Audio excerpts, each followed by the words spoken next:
So, oh gosh, it's been a while. So, let's catch y'all up on what's been going on in our lives. So, first of all, let's start off with the engagement part. Is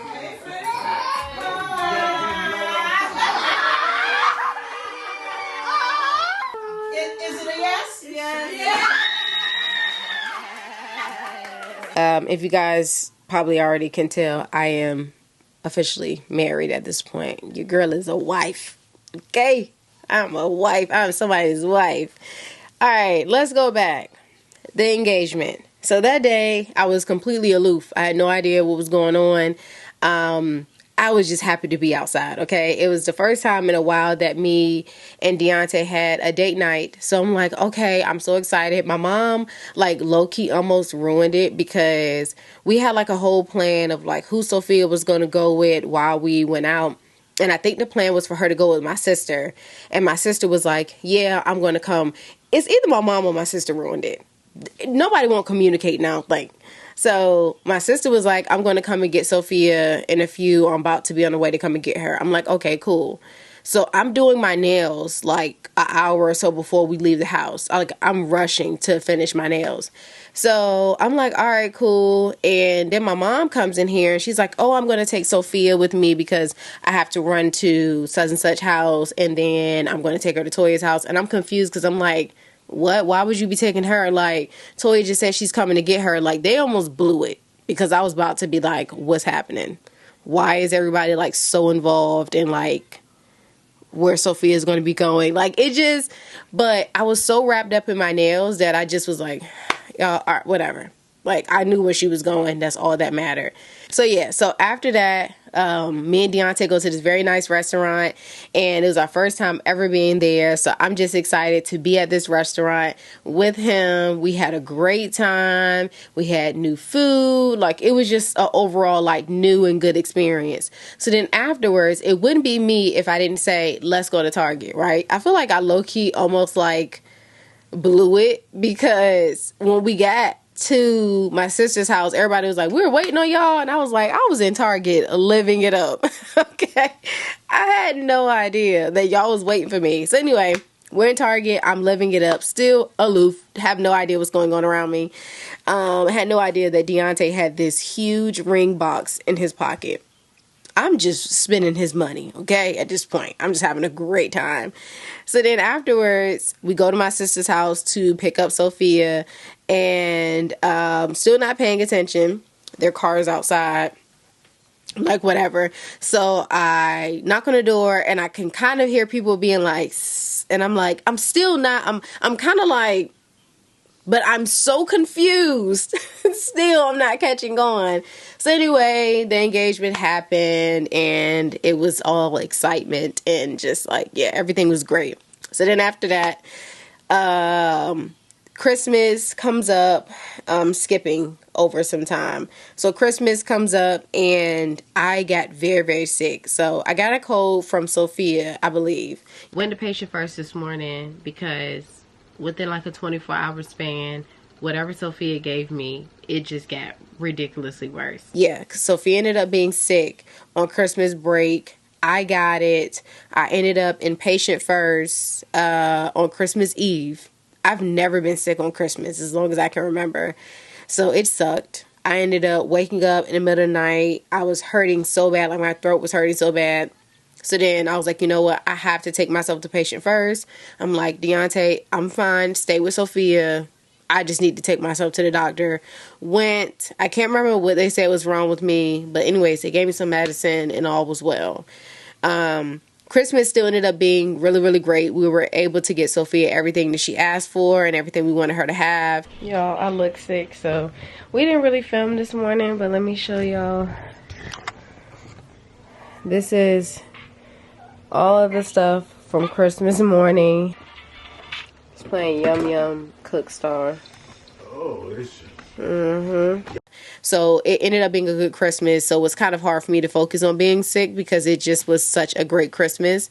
After that, Leading up to Christmas and then even like after the fact, it was just a lot. Like, it was her first school year with the IEP. Her therapist, whenever she can, she will let us know ahead of time, and if it works out, we're able to kind of get Sophia in with another therapist. Although, in my opinion, it's not always ideal. Sometimes I would just much rather her miss therapy, because I feel like it may not necessarily be beneficial for the child just to go, just to say that they experienced it, when sometimes the connection with the therapist is what helps therapy.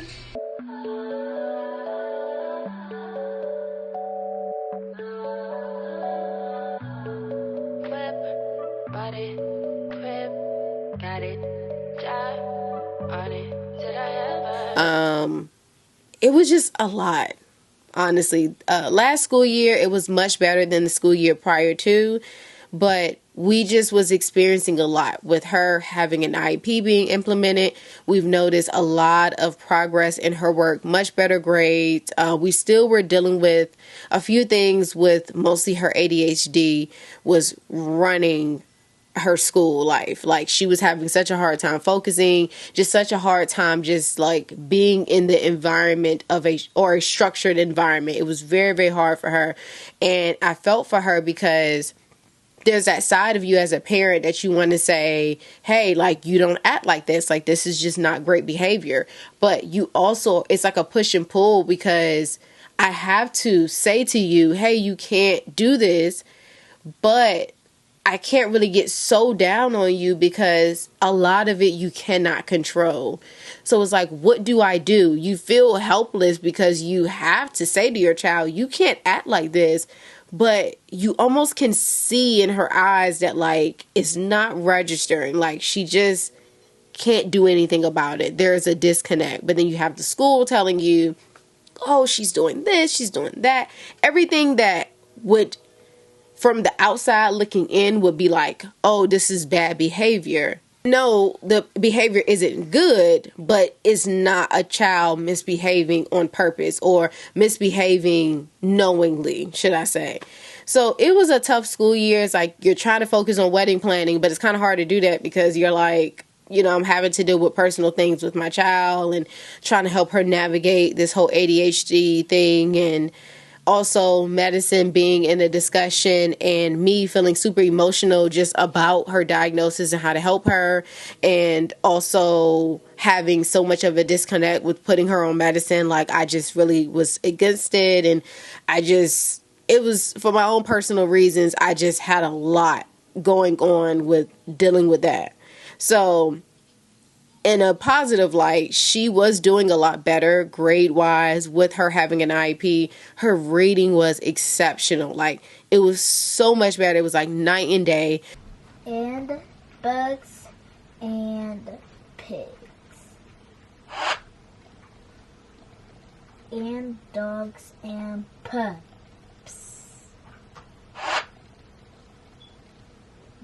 Not big for... Try again. No bid for big egg. Very good. Words that end in E, N. E-N. Drag the egg into the nest to make a word. L, N. Len. Len. From the following school year. And that was something to celebrate. Like, she academically was doing a lot better. So it wasn't all stressful and all bad. Like, she was doing a lot better academically. So moving on to dress shopping, I did want to touch on that. I don't know if I'm going to add these clips in, but I did go dress shopping. If you want to see, I do have a TikTok. It's Nalu Customs. You can go on my TikTok, and I have a video up there showing like my dresses and stuff, talking about my budget and all those things. But dress shopping was fun. It was a great experience. I found my wedding dress at the very first bridal shop that I went to. I was not expecting that, because I heard so many horror stories of like brides trying on so many dresses and then being like, I hated all of them, or none of them look right, or I found one but I was like torn between two. And yeah, so it was a good experience. And like, overall, my dress, I love then, I love now, and yeah, it was just overall a great experience. So moving on from that, now it's time for us to shop for our vendors for our wedding. Vendor shopping was tough, mostly because I think I had a vision on how I wanted my vendors to be. Like, the people that we hired for our wedding, I wanted them to mimic me and Deontay. I wanted us to gel, basically. I didn't want a vendor that I felt like they just don't vibe with us well. We don't vibe with them. They don't get us as a couple. And the biggest thing was music. Music can throw off any event. It can be the most boring event at hand, but if the music is great, the vibes are just going to be there. And I was like, I refuse to have a DJ that is too old. How do I put this?